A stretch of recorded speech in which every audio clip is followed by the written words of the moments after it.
The blizzard slammed into the town like a freight train, tearing through streets, snapping power lines, and swallowing every light in white silence. Doors locked, curtains drawn. But one place, a fading roadside diner with a flickering sign, stayed open. Inside stood a woman in her 30s, lean pale, her eyes sunken from years of quiet survival. Her name was Linda. Most had forgotten she existed, calling her the strange one who never closes. That night, as the storm screamed outside her open door, became the only shelter for two strangers. No one knew that behind Linda's silence was a promise and a story her father took to the grave. What began as a simple act of kindness would lead to a truth no one expected. Would you open your door to a stranger during a deadly storm? Don't scroll away. What Linda finds by sunrise may just stay with you for a lifetime. Inside the diner, time moved slowly like breath in cold air. The hum of an old generator pulsed faintly behind the kitchen wall, struggling to keep the lights alive. Linda moved with practiced grace, not rushed, not lazy, as if every gesture carried history. She wiped down the counter with a threadbare towel, her fingers red from the cold. Outside, the wind roared. Inside it was just her, a pot of soup simmering gently, and the soft crackle of the radio failing to hold signal. Above the register, a photograph, a man in uniform smiling. Her father. Below it, the words, "If you're out there, this light's for you," she whispered to herself. Don't go out yet. But she wasn't talking to the generator. That's when she heard it. 3 knocks. Not loud, but desperate. Who knocks on a stranger's door during a storm like this? The knocks came again, quicker this time, urgent. Linda hesitated. Her hand hovered over the latch. For a second, fear whispered, what if it's trouble? 3 winters ago, a drifter had smashed the donation jar and vanished into the snow. But tonight, something felt different. She opened the door. The wind slapped her face like ice. Standing just beyond the threshold was a woman soaked, shivering, her lips cracked blue. In her arms, a little girl no older than 7, wrapped in a thin pink hoodie, eyes wide with cold. Linda didn't speak. She just stepped aside and held the door. The woman staggered in, whispering, "Our car skidded. It's gone. No phone, no signal." Linda nodded, already locking the door behind them. She turned up the stove, grabbed blankets, and poured the first bowl of soup. She didn't ask names. But as the girl stared at Linda's face, recognition flickered in her eyes. Linda wrapped the girl in a wool blanket, old but thick, and placed her near the stove. The little one didn't speak, just stared, unblinking, her tiny hands clutching the hot mug like treasure. Her cheeks began to thaw, revealing freckles under the grime. The mother sat nearby, trembling, her coat stiff with ice. Linda handed her a dry shirt, then moved to refill the kettle. She didn't ask questions. Sometimes kindness works better without them. As she walked past the girl, Linda noticed her staring again, not at the soup, not at the fire. At the photo on the wall, her father in uniform. The same smile, the same eyes. But the moment passed. The girl blinked, looked away, and sipped quietly. Outside, the blizzard grew louder. But inside, something softer began to settle. And Linda, for the first time in years, didn't feel completely alone. Linda didn't fuss. She didn't ask where they'd come from, or how they ended up in a blizzard with a half-dead car. She just moved, pouring water into a cracked kettle, folding towels warmed on the oven rack, placing mismatched socks on the floor near the girl's feet. The mother watched her silently, eyes glassy from exhaustion. "You don't have to," she began. Linda shook her head gently. "We always have to," she said softly. The little girl's gaze wandered again, this time to a rusted tin can by the register marked "Coffee for the Road." She pointed at it. "That was my dad's idea," Linda explained. "He said nobody should drive tired, so he made coffee free if you need it more than you can pay." The girl didn't answer. She just smiled for the first time. And Linda, without knowing why, smiled back. Linda crouched down near the girl and gently lifted one foot. Her shoes were soaked through cheap canvas, torn at the toes' soles, peeling away. Not made for snow, not made for any real winter. Without a word, Linda disappeared into the back room and returned with a pair of thick wool socks and her father's old slippers, worn but warm. "These might be a little big," she said, kneeling down.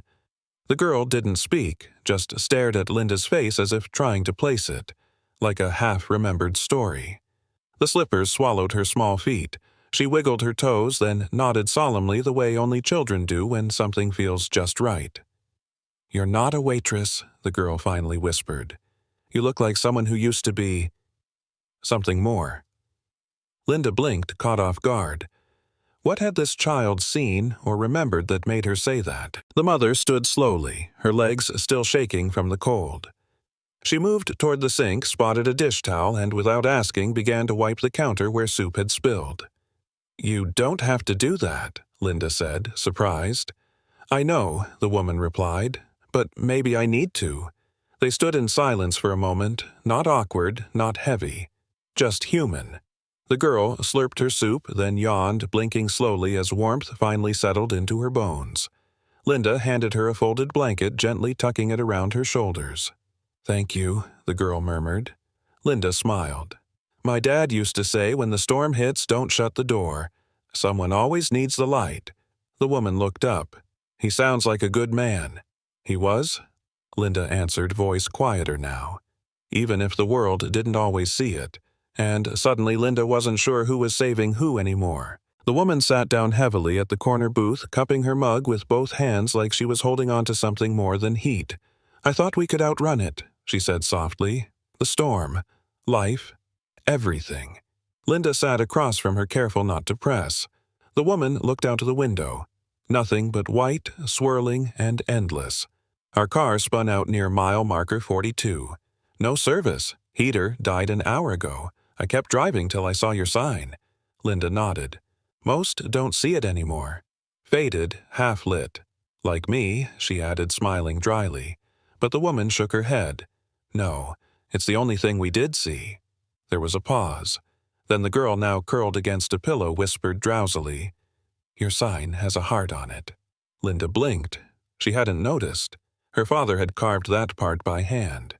Was it possible that the sign was never meant for customers, but for the lost? Linda ladled chili into two mismatched bowls, her father's recipe. Rich, warm, and just a little too spicy. The woman took a bite and froze, then smiled. "I've tasted this before," she said. "Years ago, somewhere. I was starving, and someone gave me this exact flavor." Linda tilted her head. Maybe just a common recipe she offered, but her voice had a flicker of something else, uncertainty. The girl giggled. "My tongue is dancing," she said, fanning her mouth. Linda laughed a full sound for the first time that night. She slid over a chipped glass of milk. "That helps." Then, almost without thinking, the woman whispered, "Whoever taught you to cook like this, taught you to love." Linda looked away to the photo on the wall. Her father, her quiet compass. But deep in her gut, something stirred like an old memory knocking from inside. Linda stirred the last bit of chili in the pot more out of habit than need. The air smelled like warmth and memory. "My dad made this every Sunday," she said, her voice even. Said it cleared more than sinuses, cleared your soul too. The woman smiled, resting her head on her palm. "He sounds like the kind of man I'd like to meet."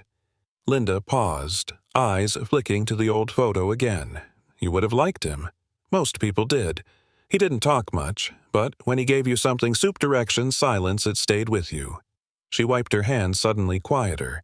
He passed in that booth over there, coffee in hand, hat on the table, just sat still and never got back up. Silence filled the room, not heavy, but holy. The girl whispered, "Is that why you still cook his soup?" Linda looked down. "I think. I just don't know how to stop." The diner grew quiet, the kind of quiet that settles like a soft blanket, not an absence, but a presence. The girl had fallen asleep, now curled up in the corner booth, her face nestled against her mother's coat. Her fingers clutched the hem of Linda's old apron like a lifeline. Linda sat nearby, sipping coffee gone lukewarm. Her gaze drifted toward the photo again. "My dad had builder's hands," she said, not looking at anyone. Not rough, not soft, but hands that made things last. The woman looked up, listening. He fixed cars, fences, broken hearts, same touch, same silence. Outside, wind pounded the glass, but in here, time bent. Linda's voice dropped to a whisper. When he hugged me, it felt like the world had rules again. She stood slowly. I think I've been trying to rebuild something ever since. The woman shifted in her seat, eyes fixed on the sleeping child beside her. Her fingers brushed through tangled hair with a gentleness that only comes from guilt. I left her dad 6 winters ago, she said, almost like a confession. He left first in every way but body. I just made it official. Linda didn't interrupt. We bounced. From couches, motels, places with locks that barely held. And somehow, she still smiles. The wind groaned outside, dragging snow across the glass like fingernails. I used to dream about normal. Like this, she gestured at the diner, the chipped cups, the patched cushions. A place that remembers itself. Linda nodded, her voice soft. You're in it. The woman blinked, surprised. Linda added, It's not much, but it's standing. That's something. And sometimes just standing is survival in its finest form. The girl stirred, blinking slowly as warmth and reality tangled in her sleepy eyes. Her cheeks were flushed, not from fever, from safety. She sat up, looking around the diner like she was still unsure it was real. Her voice was small. Mom, this place has corners. The woman turned. What do you mean, baby? The girl yawned. Most places we sleep don't have corners, the girl whispered, pulling her blanket tight. They're too crowded, or too dark, or don't feel like they were made for staying. She glanced around, eyes tracing the booth edges, the wall seams, the old baseboards. But this place, it has corners. That means it has room for stories, for people to fit in. Linda froze for a moment, not because she didn't understand, but because she understood too well. The girl looked at her. Did you build it? Linda smiled, kneeling beside her. No, my dad did. I just keep the coffee warm. The girl nodded seriously, then leaned in, whispering, Then you're the keeper. Linda didn't reply, but something in her chest, something old, quietly stood up again. The girl wandered over to the counter, curiosity tugging at her like the hem of a dream. Her fingers traced the edge of a dented metal jar labeled in faded marker coffee for the road. She turned to Linda. Can I see inside? Linda smiled. Sure. Nothing fancy, mostly nickels and a few old IOUs. The girl opened the lid, slowly peered in, then suddenly paused. She reached in and picked up a shiny quarter newer than the rest. Her brows furrowed. This is mine, she whispered. The mother looked up. What? The girl nodded. It's got the scratch on Washington's head. I gave this to a man once. He had a blue jacket. He gave us crackers. He said, Coffee always needs company. Linda's hand froze on a dish towel. Her eyes met the coin. She didn't speak, just watched the girl's fingers close around it. What stories live inside small things we think we've forgotten? Linda dried her hands slowly, eyes never leaving the girl. What did the man look like? She asked, almost too casually. The girl tilted her head. Old, kinda. He had a voice like wind. Nice eyes, wrinkly hands, warm. His jacket was dark blue. Had this little pin. She touched her chest, mimicking a badge. Linda's breath caught. Her father had worn a navy coat in winter, always with his Marine Corps pin above the heart. He gave me the quarter when Mom was crying. Said, You'll trade this for something better someday. The diner fell silent again. Not cold, not eerie, just still. The mother looked puzzled. That was months ago, in a different state. Linda looked down at the coin in the girl's palm. It shimmered in the light, not with value, but with memory. Could kindness travel farther than we realize? Even after someone's gone, Linda turned away from the counter, pretending to rearrange the mugs. But her hands were slower now, hesitant. The girl climbed back into her seat, still clutching the coin like it meant more than candy or toys ever could. He said funny things, she added. Like, storms don't knock, they walk right in, but you can walk right through them too. Linda froze. That was something her father used to say, always every winter, like a spell against the cold. She pressed her fingers against the countertop, grounding herself. The woman noticed. "Are you okay?" Linda forced a smile. Small, almost convincing. "Yeah. Just thought I heard that line before." She poured more water into the kettle, eyes distant. Outside, snow drifted sideways, blanketing the diner like a forgotten page. But inside, something was unfolding not in words, but in echoes. After refilling the kettle, Linda walked to the far end of the counter, a spot only she ever stood. Her fingers hovered over a small drawer that always stuck halfway when opened. Her father never fixed it. Said, "Some things are meant to resist, to remind you. They're still real." She pulled it slowly. It groaned the same sound it always made, like a tired sigh. Inside, faded receipts, a matchbook from a truck stop, long gone, and a small square box wrapped in a rubber band. She didn't open it, just held it in her hand for a long moment. She turned the box in her hands like it might whisper something if held just right. "I used to wrap this for him every winter," she said quietly to no one. Same rubber band. He said if the lid stayed on, the storm would too. Behind her, the girl was drawing with a broken crayon she found under the napkin holder. Circles, a little house, a tall man with a hat. The mother looked at Linda. "You've kept everything." Linda nodded. "Most people throw away memories when they stop fitting. I just find new drawers. But this drawer never really closed, did it?" The girl climbed down from the booth, careful not to spill the glass of milk she now cradled like a teacup. In her other hand, a wrinkled napkin covered in crayon marks, orange, brown, blue. She walked to Linda and held it up proudly. "I made this for you," the girl said, handing Linda the napkin. On it, a boxy sketch of the diner, a figure in a coat and a red dot drawn carefully over the heart. Linda's fingers trembled as she traced it. He wore that pin every Sunday. Said it reminded him he came home. The girl tilted her head. "Maybe he left it here? So you'd remember too." Linda's breath hitched. The figure drawn beside her was tall, blocky, but unmistakable. A blue jacket, a round hat, and in the center of his chest a little red dot. She stared at it. The girl added, "That's where the shiny pin was. Right here." She touched her own coat. Linda folded the napkin slowly like it was glass. How could a child draw what she shouldn't remember? Unless she wasn't just remembering for herself. After the girl returned to her corner with a cookie and a blanket twice her size, Linda stood behind the counter again. Her fingers curled around the small, rubber-bound box she'd taken from the stubborn drawer. She hesitated, not because she feared what was inside, but because she already knew. With quiet hands, she removed the band, lifted the lid. Inside, an old military pin, dulled with time edges worn, and a note folded 4 times, yellowed at the creases. She didn't read it. Not yet. Instead, she held the pin in her palm, its weight familiar. Heavy, but comforting. Then she turned it over. Etched faintly on the back, almost invisible, "Coffee needs company." Her knees softened. That phrase, the quarter, the voice.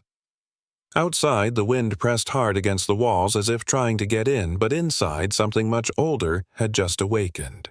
Could kindness leave fingerprints even on things we think we've buried? Linda sat alone at the far booth, the box now closed beside her, the pin resting silently in her apron pocket. She didn't look at the girl who was humming quietly as she drew another picture. She didn't look at the mother who was washing dishes without being asked. She stared at the steam rising from her coffee, slow curling, almost dancing.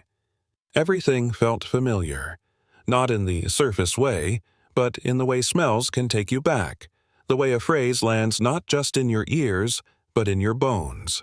Coffee needs company. Her father had said that his whole life, never explained it, just lived by it. And now a child who shouldn't know him carried the echo. She didn't need proof. She already had it, in drawings, in coins, in the way the girl smiled like he did slightly to the left. Some truths arrive without knocking, they just sit down across from you. The coffee had gone cold. Linda didn't touch it. Instead, she walked slowly to the counter where the woman was drying the same spoon over and over. Nerves, maybe, or habit. "Can I ask you something?" Linda said softly. The woman nodded. "That man, the one who gave her the quarter, do you remember what he looked like?" The woman furrowed her brow. "Barely. I was crying too hard to notice much. I just remember his voice. Calming. Kinda old. Wore a dark coat. Smelled like wood smoke and peppermint." Linda smiled faintly. "That sounds like him." The woman tilted her head. Like who? Linda didn't answer. She looked past her toward the photo on the wall. Her father frozen in uniform, the same tilt of smile the girl had drawn with a broken crayon. Some stories begin long after you thought they ended, and sometimes they come back walking on 2 small feet. When the dishes were done and the girl had nodded off again, pencil still in hand, lines half finished, Linda returned to her booth. She opened the box once more. This time she unfolded the letter. It cracked at the seams, paper worn from years of waiting. Her father's handwriting, rigid, careful, unmistakably his, filled the page.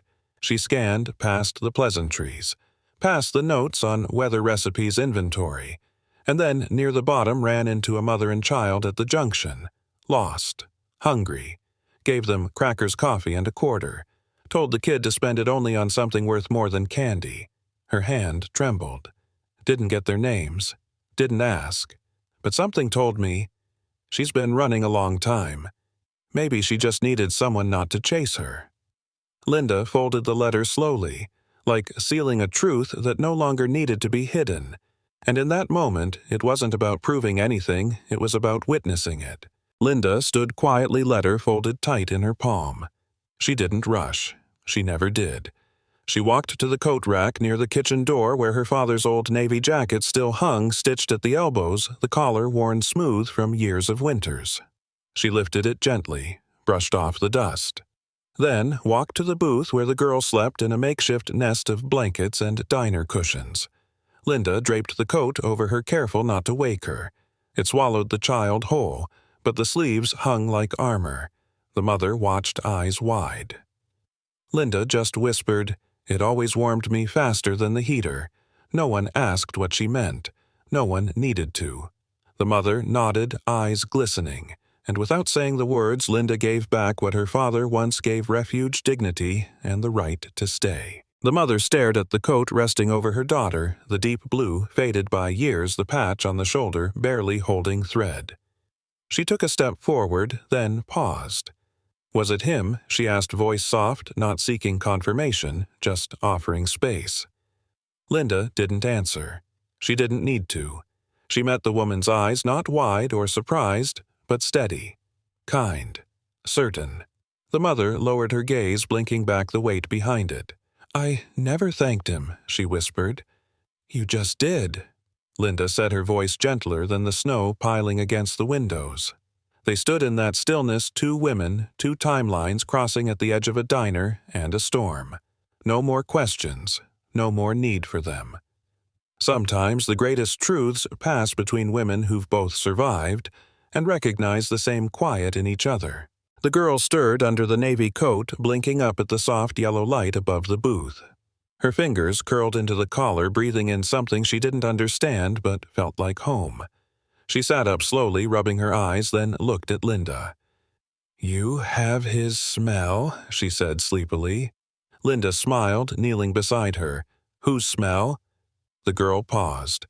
"The man with the quarter. The one who gave us crackers. He had that smell too, like warm wood and snow." The mother swallowed hard. The girl leaned closer and whispered without fanfare or flourish, "I think he sent you." Linda didn't answer. Couldn't. Her hand found the girl's. Small, warm, alive. And for the first time in years, Linda felt something lift, not like grief, letting go, but like love returning in a form she never expected. Some goodbyes become bridges, if we leave the door open long enough. The girl tugged gently at Linda's sleeve. "I remember something else," she said. "The man, the one with the blue coat, he told me a story." Linda leaned in, heart quiet but racing. He said when he was little, his dad gave him a penny and told him to drop it in the snow. He cried. But then his dad said, if it's still there tomorrow, it means nothing's really lost. Just waiting. The diner seemed to hold its breath. Linda's lips parted not from surprise but recognition. He used to tell me that she whispered when I lost things, or people. The girl nodded. He said it while looking at Mom. I think he was sad for her, but happy for me. Linda blinked fast. That wasn't just a story. That was him, all over again. Some things come back not in footsteps but in sentences we thought had died with the speaker. The mother walked slowly to her coat, rummaging in the deep inner pocket like something had been waiting there all night. She pulled out a small folded cloth, soft with age, pale blue, with frayed edges and a single embroidered letter, K. I almost left this behind, she said, but he insisted. Said I might need it again for something I didn't know yet. She handed it to Linda. Linda unfolded the handkerchief carefully as if it were made of ash. Her thumb traced the letter. She knew that stitch, slightly uneven, done by a teenage version of herself on a rainy afternoon. He carried this every day, she murmured. Said it wasn't for show, it was for the real kind of mess. The mother tilted her head. Like tears, Linda smiled, eyes glassed. Like living. And somehow, through strangers and storms, a father's small keepsake had found its way back just in time to be needed again. Linda moved behind the counter and reached to the highest shelf, one she hadn't touched in years. From it, she pulled down a heavy ceramic mug. Deep brown, chipped on one edge with the words, "You're home now." Faint, but still visible along the rim. Her father's mug. He never let anyone else use it. Said it wasn't clean enough for guests, but the truth was he just needed it to stay his. Linda walked over and handed it to the mother. This one's not for sale, she said, placing it gently into her hands. But I think he'd want you to have it, for the road ahead. The mother cupped it like it might break or disappear. But it's his, she whispered. Linda nodded. It still is. That's why it should go with someone who understands what warmth really costs. And just like that, a simple mug became a torch passed quietly like hope in cold hands. Linda returned behind the counter and opened the same drawer, the stubborn one. But this time it slid easier. From inside, she took out a small tin. She popped the lid and pulled out the same quarter the one the girl had held earlier. She polished it with the corner of her apron, then walked over and knelt beside the child who was now awake again, watching in quiet curiosity. You dropped something, Linda said. The girl tilted her head. But I gave it away. Linda smiled. Some things find their way back when you've earned them twice. She placed the coin in the girl's small hand, folding her fingers over it. This time, Linda said gently, "Don't spend it. Give it." The girl stared at it and nodded solemnly as if receiving a secret mission from someone bigger than time. And just like that, a small coin became a promise to carry kindness forward one hand at a time. The diner was quiet again. The girl had fallen back asleep under the navy coat. Her mother rested beside her mug, still warm in her hand. Linda stood by the window watching the snow drift in slow spirals, soft as breath. The world outside was still buried, but something inside her had cleared. She touched the edge of the photo on the wall, her father still smiling, still watching. I kept it open, she whispered, even when I didn't know why. The wind howled, the generator hummed, and the old sign above the door flickered one more time. Kingston. Stop. Hot meals open late. For years, she wondered if anyone still saw it. Tonight, she knew, because sometimes the person you help is the one who carries your light further than you ever could. And sometimes they find their way back just to return it. The morning came slowly light, creeping in like someone tiptoeing after a long night. Linda swept the floor, quietly, like always. But her hands no longer moved from duty, they moved from peace. The mother and daughter were gone now, picked up by rescue crews just before dawn. But they'd left behind small traces, the crayon drawings, an empty cookie plate, a folded napkin that simply read, "Thank you for keeping the fire lit." Linda taped it above the register right below the photo of her father. Then she opened the door. Snow had calmed. Roads still hidden, but sky clear. And in the distance the blinking hazard lights of a small sedan crawling through the whiteness. Not a trucker, just someone lost. She watched, not surprised. Some people find home because they're looking. Others, because someone left the door open long enough. The truck rumbled into view, slow and steady tires crunching over half-melted snow. It pulled into the lot like it had been here before, even if it hadn't. Linda didn't rush. She stirred a new pot of chili, wiped the counter, reset a fork that wasn't crooked. The bell above the door jingled soft, almost sheepish. The bell above the door jingled again. A young woman stepped in mid-20s, hair tied phone dead in her frozen hand. "I heard about this place," she said, breathless. "Some driver posted it on a forum. Said there's a woman who doesn't close even in storms." Linda raised an eyebrow. "That so?" The girl smiled. "Said you serve chili that tastes like it remembers people." Linda froze only for a beat. He added, "Driver told me at the truck stop. Said there's a place where the lights stayed on. Said, people are different there." Linda didn't reply. She just smiled, soft, knowing, and in that quiet smile she realized kindness doesn't echo. It travels. After the man settled into his meal, Linda stepped into the back past the shelves lined with old soup cans and tools that hadn't been touched in years. She pulled out a blank piece of cardboard, the kind usually used to patch windows or balance uneven chairs. She sat at the prep counter, pen in hand. The old sign her father wrote still hung near the front hot meals.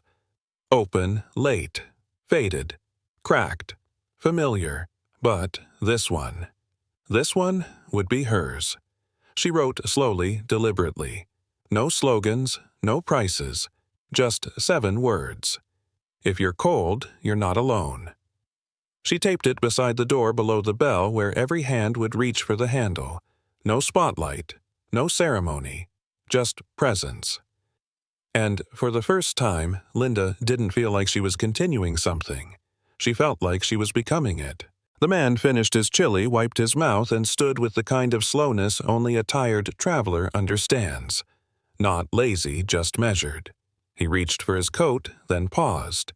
On the wall by the door was a row of old hooks, most empty, one holding a forgotten scarf. He took off his gloves, thick, insulated, clearly expensive, and hung them on the hook beside the scarf. Linda tilted her head. "You forgot something." He smiled, shaking his head. "No, I've got another pair. Somewhere colder might need these." She didn't argue, just nodded once. He tipped his cap and left boots crunching against snow coat flapping like a quiet flag. Linda looked at the gloves, then up at her own sign. "If you're cold, you're not alone." And now someone else had written a line beneath it without needing a pen. The afternoon sun had begun to fade, casting long shadows across the snowbanks outside. The light in the diner glowed amber, warm, soft, steady. Linda was refilling the napkin holders when she heard it. 3 knocks. Not frantic, not weak. Just there. Like someone asking for a place, not a favor. She opened the door. A young couple stood there, bundled tight, cheeks red from the wind. The boy held a paper map, crumpled and mostly useless. The girl clutched her backpack like it held more fear than clothes. "We're lost," the boy said. "Tried to follow GPS, but—" Linda smiled gently. "You're here now." She stepped aside, letting the warm air reach them first. "Come in. Sit. The chili's hot." They hesitated, then stepped inside. And just like that, another story began. Same snow, same door, different hands reaching for warmth. After the young couple settled into the corner booth, hands wrapped around mugs too big for their fingers, Linda returned to the coat rack by the door. She looked at the gloves still hanging there untouched, waiting. She pulled a small scrap of paper from her apron pocket, tore it neatly, and scribbled 5 quiet words. "Take what you need today." She pinned the note just above the gloves with a rusty pushpin. No arrow, no explanation. Then she looked at the scarf beside them, frayed but clean, and added another note beneath it. "Leave something when you can." Nothing fancy. No sermon, just a system of quiet exchange. Warmth passed hand to hand. She stepped back and looked at the wall. 2 items, 2 messages, and a silence full of meaning. And in that moment, Linda wasn't just serving food. She was building a language only kindness could read. Just before dusk, the bell above the door chimed again.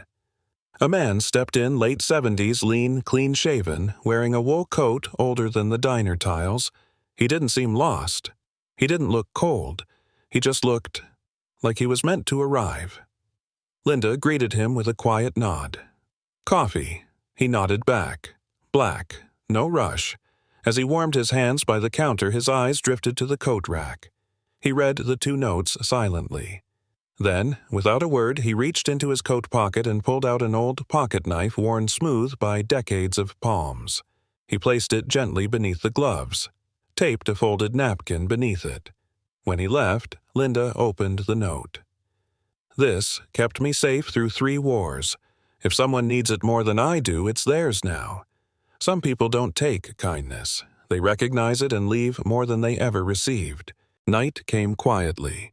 Linda turned off the overhead lights, leaving only the warm glow of the counter lamp and the hum of the back generator. She poured herself a small mug of tea, not coffee tonight, and sat near the coat rack just close enough to see what had gathered. The gloves still hung. Beside them, the scarf. Below, the pocket knife. And now, a button from a soldier's coat. A set of baby mittens. A note written in shaky cursive. "Someone helped my mother here in '89. Just wanted to say, I never forgot." Linda didn't cry. She didn't smile. She just sat back in her chair and exhaled the kind of exhale that empties more than lungs. The fire was still lit. Not in the stove, but in everything people had left behind. And in that silence, the diner no longer belonged to her. It belonged to everyone who'd ever needed it. Some stories don't end with applause. They end with a room left warm. A wall filled with things no one was forced to give. And a woman who never once asked for anything back. Linda never became famous. She never went viral. But one by one, people kept coming, and one by one they left pieces of themselves behind. A glove, a coin, a napkin that said, "Thank you for leaving the light on." She didn't build a shelter. She didn't change the world. She just kept a door unlocked during the coldest nights. And somehow, that was enough to keep people going. Maybe kindness doesn't need to be loud. Maybe it just needs to be there quietly when it matters most. If this story touched you, pass it on. Because someone out there is still walking in the snow looking for a light like hers.